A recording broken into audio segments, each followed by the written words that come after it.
magpapahanda na ako ng hapunan, ha? Pahinga ka muna. Thanks, tita. Don't mention it. Alam mo naman, parang anak ka na namin ni Larry. Paano? Una muna kami. Pahinga ka muna rito. Salamat po.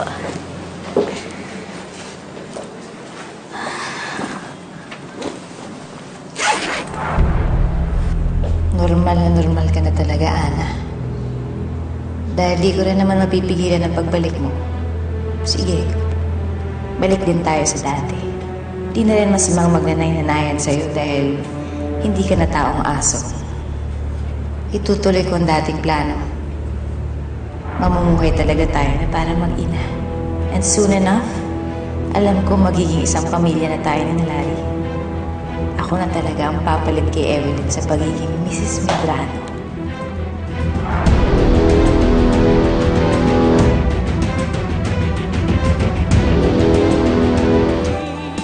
Okay na yan. Thanks, tita. Sa susunod, tutulong ako sa'yo magluto.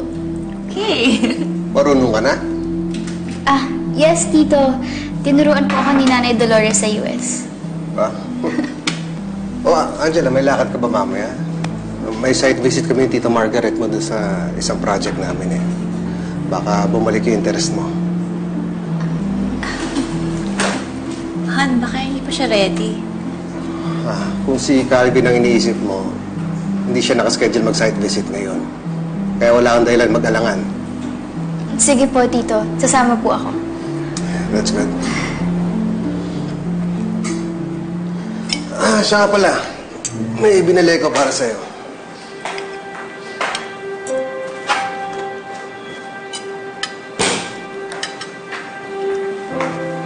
Ayan. Di ba paborito mo yan? Baunin mo.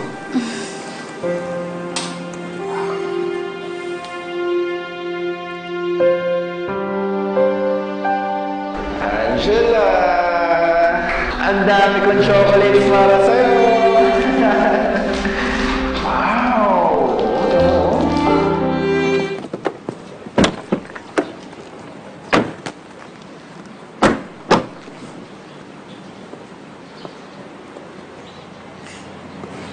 Wow! Ang ganda naman po dito, tito. Sabi sa'yo, magugustuhan mo rito eh. Paano, Margaret? Ikaw muna bahala kay Angela. Ikot muna kayo dito. Sure, Han. Akit lang ako. Angela, you can take care of yourself na, no? Of course, tita. May kailangan din akong tignan sa kabila eh. Iwan muna kita, ha? You check over there. Maganda rin yung mga gardens doon. Sure, sige po. I'll look around. Thank you. Sige po, Hindi ako magpapakayaya sa'yo, no? Close lang tayo sa harap ni Larry. Pero pag wala siya, hindi kita pag-aaksaya ng panahon. Bahala ka sa buhay mo.